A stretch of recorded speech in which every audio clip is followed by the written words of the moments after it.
Hello and welcome. This is Niti Central. You're with me, Akash, and we all know how important health is to us. And as India, which is a very young country, and we are still developing, a lot of Indians are having healthcare issues. And of course, to talk to me that how India is in terms of healthcare and where do we stand globally and what are the expectations because the budget is just on the corner. To talk to me about all these issues, I have Amol Naikawadi, who is the Joint Managing Director of Indus Health Plus. Amol, welcome to the show. Thank you. Thank you, Akash. So Amol, as we know that the healthcare is a very important, aspect of the young India because young Indians are falling ill like anything. And so where do you think that the India, when it comes to healthcare facilities, providing healthcare facilities on a global platform, where do we stand? Okay. See, what you said is very right, that India and specifically the young Indians are in a very unfortunate state because as a country, we would like to progress on many things, but not certainly on the lifestyle diseases. Mm-hmm. And right now, the scenario is that on a lot of lifestyle diseases, India is an unfortunate capital of that. Or sometimes we are still, even on that front, we are fighting with China, whether they will have the first position or we will have. Okay. So that's an unfortunate state. And what has to be done, that the health has to be given a topmost priority. Mm-hmm. If you see from a global scenario, the positive side which has happened, because this is the unfortunate side which I spoke about, but Right. on the positive side, what has happened is if you see the globally, the focus on health has increased. Mm-hmm. If you look at India and specifically the private healthcare and other things, Right. the facilities have now become at par with the international standards. That is the best part about it. Right. So whatever was available in the global market, comparatively developed market or the Western market, Mm-hmm. now similar kind of, or in some cases even better facilities are available in India, Right. but again limited to metros and some select tier 2 towns. Yes, that was my next question. That you said that this is the positive side that we're getting international standard healthcares in our country, but it is only Correct. restricted to the people who are living in the metros, who are living or living in big cities. But what about people who are living in the rural areas? How do they benefit with all these international quality, A1 grade healthcare facilities that we have?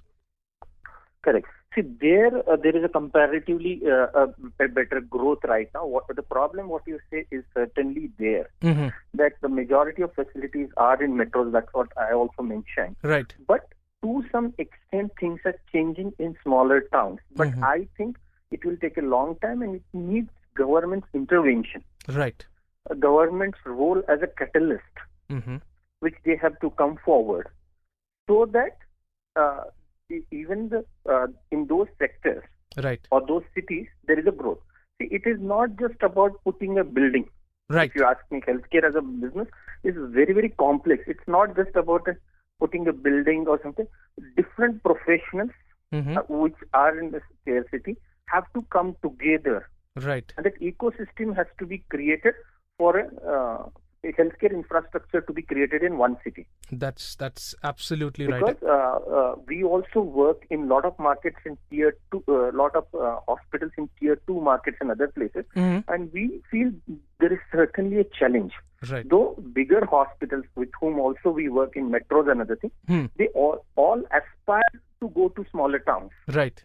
because they know that that's an underserved market. There is an opportunity there. That's They true. would want to do it there. Right. But the challenges right from getting a quality doctor at that place, or his intent to stay in a small town, because Right. everybody has an aspiration right now. If you see Right. overall infrastructure development in bigger cities Mm-hmm. and in smaller cities, there is a drastic difference. That's right.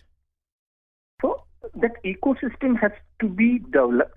Mm-hmm. Then only right from the doctors and super specialists would want to stay in those cities. No? That's Because true. as they become, or if they move up to a bigger city, there's a doctor challenge, That's right. or all the manpower challenge. That's right. And you can't deliver a healthcare Mm. without these professionals' help. That's true. So it's not just because sometimes equipments can go, Mm-hmm. buildings can be created. Right. But on day-to-day basis, so the entire ecosystem has to change. That's right. And the cities, if you see, even in tier 2 cities, Mm-hmm. where there is some amount of this ecosystem has developed, Right. these are the cities where these brands have reached, or healthcare there is getting developed, Mm-hmm. because all these parts in the ecosystem are there. That's right. That's true. So now coming to the most important thing that you said, the government intervention is required. So Correct. and of course, as we talked earlier, also that the budget is just around the corner. So what are your expectations that the finance minister would should do, basically, that that the healthcare in India also, it's a booming thing, but it becomes more blossoming. How do you think that is going to happen? Correct. So I think the first and the foremost thing, we know that India unfortunately lacks on the public spending on healthcare, Mm-hmm. almost on the bottom, Right. almost 164th or 184th, which is towards bottom, which is much less than couple of our neighbors Mm-hmm. or a lot of other developing or underdeveloped countries. Mm-hmm. So the commitment from the public spending Right. towards healthcare, which is around 1.6 only today, Mm-hmm. has to at least go up to 3%, Right. because the government has been talking about it, because that is a commitment which this sector needs, Right. because we are talking about a country of 1.2 billion population Right. who has to be addressed. That's true. So that is the first thing which government has to look at. Mm-hmm. Second thing, I think if you see specifically the current government, even in their manifesto, Mm-hmm. and post that on multiple ways, they have spoken about the importance of prevention and healthy India. Right. But those have been done in bits and pieces. Mm-hmm. The way a couple of their other initiatives have been communicated and have come as a forefront, Mm-hmm. like Swachh Bharat, Right. Swachh Bharat, Swachh Bharat. or about Make in India. Right. So that kind of a long-term commitment to this cause Right. of improving healthcare Mm-hmm. has to be done with a long-term purpose, maybe a 5 or 10-year plan. Right. If you see right now, the government has already put a very positive draft healthcare Right. policy, Mm-hmm. which is in the public domain right now for their comments and other things, Right. which is certainly a positive side. But along with that, in that they're talking about a lot of regulatory framework, health as a priority right of every individual Right. across the country. So that kind of commitment has to be given to that, That's right. to the healthcare.